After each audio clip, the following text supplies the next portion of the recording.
ನ್ಯೂಸ್ವರೆಗೆ ಸ್ವಾಗತ. ಭಾರತ ರತ್ನಕ್ಕೂ ಕೂಡ ರಾಜಕೀಯ ಲೇಪ ಅನ್ನುವಂಥದ್ದು ಬಹುತೇಕ ಈ ರೀತಿ ಪ್ರಶಸ್ತಿಗಳನ್ನು ಕೊಡ್ತಾ ಹೋದರೆ ಅಥವಾ ಕೊಡುವಂಥ ಮನಸ್ಸು ಮಾಡಿದ್ರೆ ಬಹುತೇಕ ಭಾರತ ರತ್ನಕ್ಕಿರ್ತಕ್ಕಂಥ ಆ ಒಂದು ಗೌರವ ಏನಿದೆ ಅದು ಕೂಡ ಕಳೆದೋಗುತ್ತೆ. ನಡೆಗೊಡ್ರೆ ಬಹುತೇಕ ಮುಂದಿನ ದಿನಗಳಲ್ಲಿ ಇದೇ ಮಾನದಂಡವನ್ನು ಅನುಸರಿಸೋದಾದರೆ ಲಿಸ್ಟ್ ಕೂಡ ದೊಡ್ಡದಾಗ್ಬೋದು. ನಾಳೆ ಬೇರೆ ಬೇರೆ ಪ್ರಾದೇಶಿಕ ಪಕ್ಷಗಳಿಗೆಲ್ಲ ದೊಡ್ಡ ದೊಡ್ಡ ನಾಯಕರುಗಳಿದ್ದಾರೆ. ಹಿಂದೆ ನೀವು ಹೇಳೋ ಪ್ರಕಾರ ಬೇರೆ ಬೇರೆಯವರು ಕೂಡ ಪಡೆದು ರಾಜೀವ್ ಗಾಂಧಿ ಅದು ಹೆಂಗೆಷ್ಟು ಸತ್ತ ಮೇಲೆ ತೊಗೊಂಡು, ಆದರೆ ಇಂದಿರಾ ಗಾಂಧಿ ಬದುಕಿರುವಾಗಲೇ ಭಾರತ ರತ್ನ ತೊಗೊಂಡಿದ್ದಾರೆ. ಹೌದು, ಅವರೇ ಪ್ರಧಾನಮಂತ್ರಿ ಇದ್ದರು. She was the prime minister. Pakistan ವಿರುದ್ಧ ಯುದ್ಧ ಆಯಿತು. Jagjivan Ram was final defence minister. ಯುದ್ಧ ಗೆದ್ದರು. ಗೆದ್ದ ಮೇಲೆ ಇಂದಿರಾ ಗಾಂಧಿಗೆ ಭಾರತ ರತ್ನ ಪ್ರಶಸ್ತಿ ಇತ್ತು. ಬಟ್ ಇದು ಬದಲಾವಣೆ ಆಗದೆ ಅವಾಗ. ಈಗ ಹೋಯ್ತು ಸಚಿನ್ ತೆಂಡೂಲ್ಕರ್ಗೆ ಕೊಡಬೇಕು ಅನ್ನೋದ್ರಲ್ಲಿ ಯಾರ್ದು ಒಂದೇ ಒಂದು ಗುರುಗಂಜಷ್ಟು ಇರೋದಿಲ್ಲ. ಆದರೆ ಬಂದಾಗ ಅದು ವಿಶೇಷವಾಗಿ ಕನ್ನಡಿಗರಿಗೆ CNR ಬಂದಾಗ ಬಹಳ ಹೆಮ್ಮೆ. ಒಂದು ಹಳ್ಳಿಯಿಂದ ಹೋದಂಥವ್ರು ಇವತ್ತು ಆ ಮಟ್ಟಕ್ಕೆ ಇವತ್ತು ವಿಜ್ಞಾನದ ಕ್ಷೇತ್ರದಲ್ಲಿ ಹೆಚ್ಚು ಕಮ್ಮಿ ಅವರಂಥ ದೊಡ್ಡ ಈಗಿನ ಒಬ್ಬ ವಿಜ್ಞಾನಿ ಬಹುತೇಕ ನಾವು ಕಂಪೇರ್ ಮಾಡೋಕ್ಕಲ್ಲ. ಅಷ್ಟರ ಮಟ್ಟಿಗೆ ಅವ್ರ ಕಾಳಜಿ. ನಿನ್ನೆ ನೋಡ್ರಿ IT-BT ಸಿಗ್ತಾ ಇರ್ತಕ್ಕಂಥ ಆದ್ಯತೆ ಇವತ್ತು ಸೈನ್ಸ್ ಸಿಗ್ತಾ ಇಲ್ಲ. ಎಲ್ಲೊಂದು ಕಡೆ ನೋವಿದೆ. ಇವತ್ತು ಭಾರತ ರತ್ನ ಬರ್ತಾ ಇದ್ದ ಹಾಗೆಯೇ ಒಂದೊಂದು ಪಕ್ಷದ ನಾಯಕರುಗಳು ಕೂಡ ನಮ್ಮ ನಾಯಕರಿಗೆ ಕೊಡಬೇಕಾಗಿತ್ತು, ನಾವು ಮುಂದೆ ಬಂದರೆ ಇವ್ರಿಗೆ ಕೊಡ್ತೀವಿ ಅಂತದ್ದು. ಬಹುತೇಕ ಭಾರತ ರತ್ನ CN ರಾವ್ ಜೊತೆಗೆ ಇವರು ಬೇರೆ ಎಲ್ಲ ಕಂಪೇರ್ ಮಾಡ್ತಾ ಹೋಗುವಂಥ ಪರಿಸ್ಥಿತಿ ಬರ್ಬೋದಾ ಅಂತ. ಅಲ್ಲ, ಅದೇನಾಗುತ್ತೆ ಅಂದರೆ ನಮ್ಮ ಭಾರತ 120 ಕೋಟಿ ಜನಸಂಖ್ಯೆ. ಹಾಗಾಗಿ ಒಬ್ಬರನ್ನ ಆಯ್ಕೆ ಮಾಡಿದಾಗ ಎಲ್ರಿಗೂ ಅವರವರ ಕ್ಷೇತ್ರದಲ್ಲಿ ಅವರಿಗೆ ಪರಿಚಿತರಿಗೆ ಒಂದು ಒಳ್ಳೆಯ ಸ್ಥಾನ ಬರಲಿ, ಪ್ರಶಸ್ತಿ ಬರಲಿ ಅಂತನೋ ಆಸೆ ಆಕಾಂಕ್ಷೆ ಅದೆಲ್ಲ ಸಹಜ. ಹಾಗಾಗಿ ನಾವು ಇವತ್ತು CNR ರಾವ್ ಮತ್ತು ಸಚಿನ್ ತೆಂಡೂಲ್ಕರ್ ಅವ್ರನ್ನ ಒಬ್ರಿಗೊಬ್ಬರನ್ನ ಹೋಲಿಸೋದು ಕೂಡ ತಪ್ಪಾಗುತ್ತೆ. ಯಾಕೆಂದರೆ ಅವರವರ ಕ್ಷೇತ್ರದಲ್ಲಿ ಅವರು ಗಣನೀಯ ಸಾಧನೆ ಮಾಡಿದ್ದಾರೆ. ನೀವು ಈಗ ವಿಜ್ಞಾನ ಕ್ಷೇತ್ರದಲ್ಲೇ ಹೇಳಿದರೆ ಅವರ ಸರಿಸಮಾನವಾಗಿ ಕೆಲಸ ಮಾಡಿದಂಥ ಶ್ರೇಷ್ಠ ವಿಜ್ಞಾನಿಗಳು ತಂತ್ರಜ್ಞರು ನಮ್ಮ ದೇಶದಲ್ಲಿ ಇನ್ನೂ ಇದ್ದಾರೆ.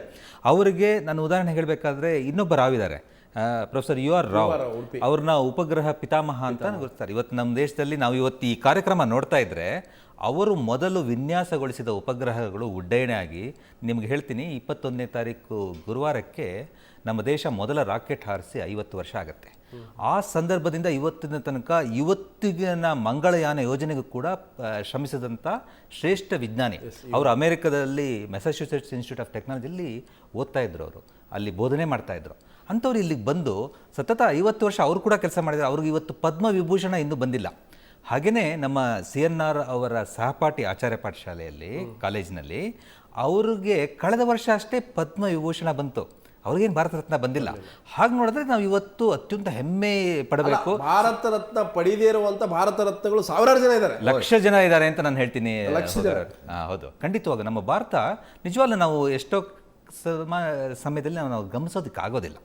ಆಮೇಲೆ ಅದು ಯಾವುದೇ ಈಗ ನೊಬೆಲ್ ಪುರಸ್ಕಾರಕ್ಕೆ ಅರ್ಹರಾದ ವಿಜ್ಞಾನಿ ಯಾರಿದ್ದಾರೆ ಅಂದರೆ ನಮ್ಮ CNR ರಾವ್ ಅವರ ಹೆಸರನ್ನು ಕಳೆದ 5 ವರ್ಷದಿಂದ ಸತತವಾಗಿ ನಾವು ನಿರೀಕ್ಷೆ ಮಾಡ್ತಾ ಇದ್ದೀವಿ. ಅದರಿಂದ ಅವ್ರಿಗೆ ಹಾಗಾದ್ರೆ ನೊಬೆಲ್ ಪುರಸ್ಕಾರನೂ ಬಂದಿಲ್ಲ ಅಲ್ಲ. ಹಾಗಾದರೆ ನಮ್ಮ ಭಾರತದಲ್ಲಿ ನೊಬೆಲ್ ಪುರಸ್ಕಾರಕ್ಕೆ ಅರ್ಹತೆ ಪಡೆದ ವಿಜ್ಞಾನಿ ಇದ್ದರು ಅಂದರೆ ಅವರು ಹೋಮಿ ಜಹಾಂಗೀರ್ ಬಾಬಾ.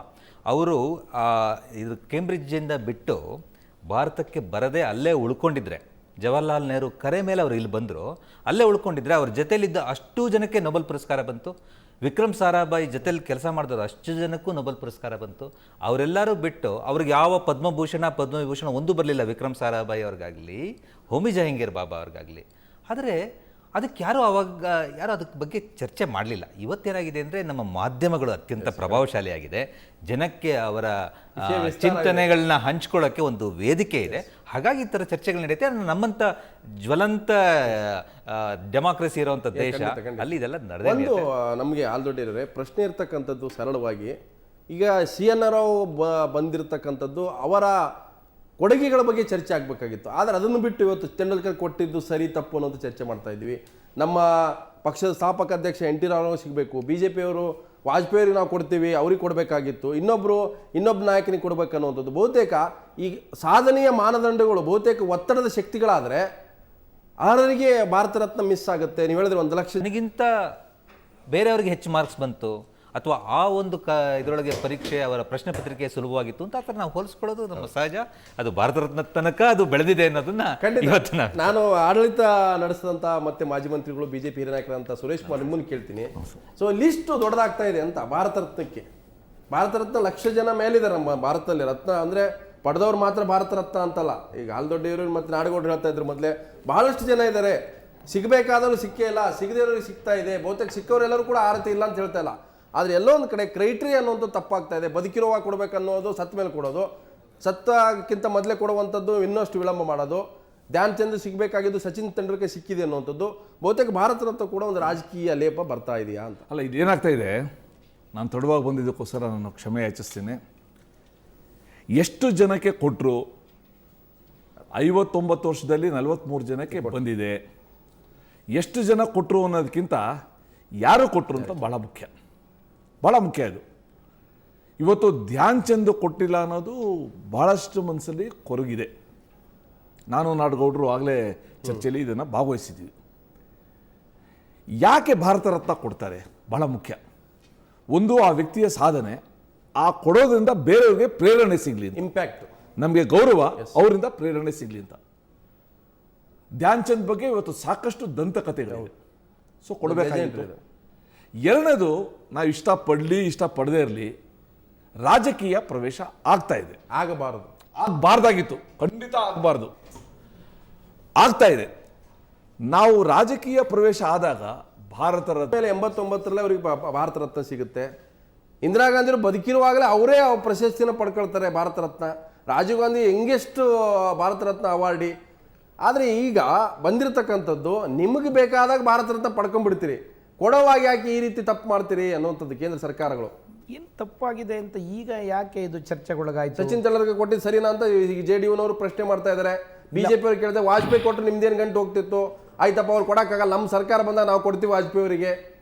ಅಲ್ಲ, ಇಂಥ ಪ್ರಶಸ್ತಿಗಳನ್ನು ನೀವು ನಮ್ಮ ಪಕ್ಷದವ್ರಿಗೆ ಕೊಡಬೇಕಾಗಿತ್ತು, ನಿಮ್ಮ ಪಕ್ಷದವ್ರಿಗೆ ಕೊಡಬೇಕಾಗಿತ್ತು ಅಂತ ಮಾತಾಡೋದ್ರೆ Vajpayee it is nothing but party.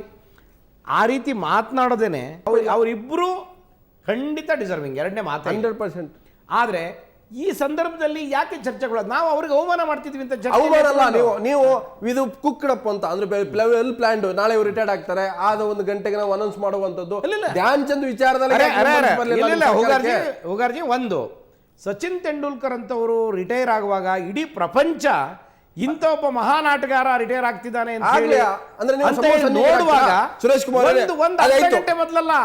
ಒಂದು ಗಂಟೆ ಮೊದಲಲ್ಲ, ಕೊನೆಯ ಕ್ಷಣದಲ್ಲಿ ಅಥವಾ ಅವತ್ತಿನ ಬೆಳಿಗ್ಗೆ ಹಾಗಾದ್ರೆ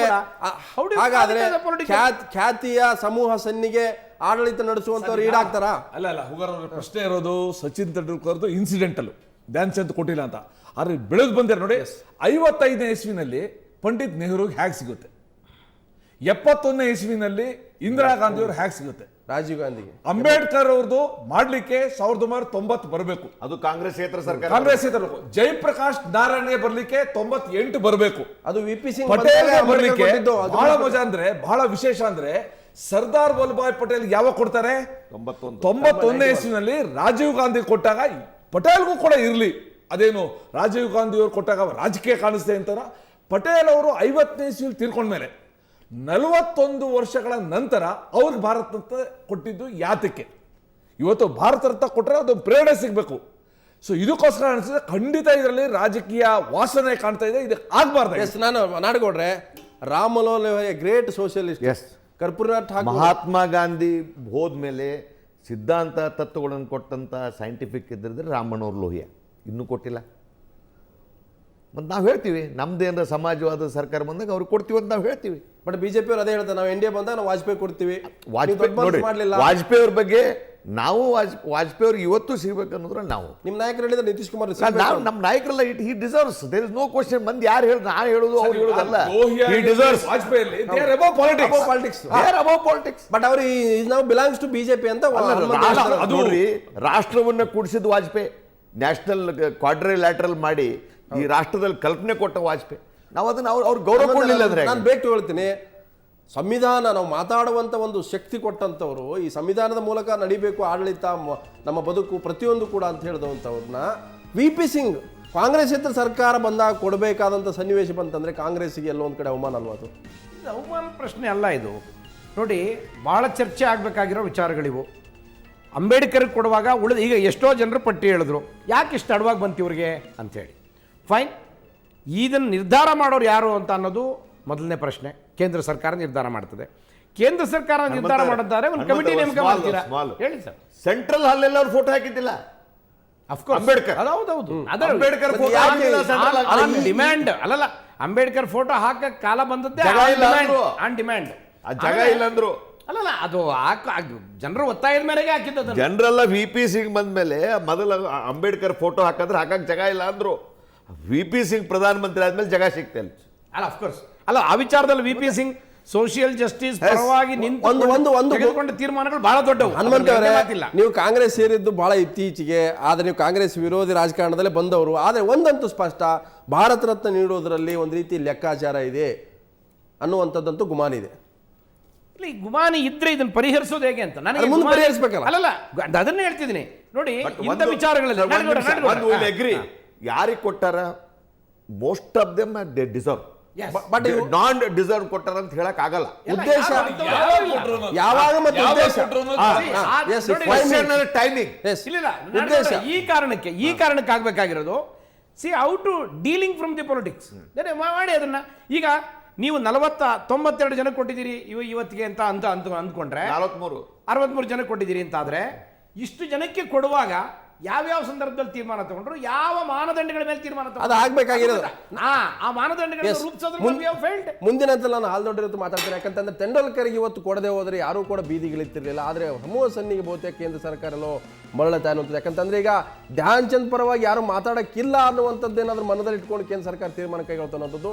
ಸೊ ಒಂದು ಹಂತದಲ್ಲೂ ಸ್ಪಷ್ಟವಾಗಿ ಹೇಳಬೇಕಾಗುತ್ತೆ, ಭಾರತ ರತ್ನಗಳು ಬಹಳಷ್ಟು ನಮ್ಮ ಮಧ್ಯೆ ಇದೆ. ಅಂತ ಭಾರತ ರತ್ನ ಗುರುತಿಸುವಂಥ ಕೆಲಸ ಬಹುತೇಕ ಈ ಮಾನದಂಡಗಳ ಮೂಲಕ ಮುಂದಿನ ದಿನಗಳಲ್ಲಿ ಆಗಲಿ ಅನ್ನುವಂಥದ್ದು. ಮತ್ತೊಂದು ಬ್ರೇಕ್ ಕೊಡ್ತೀನಿ, ಅದಕ್ಕಿಂತ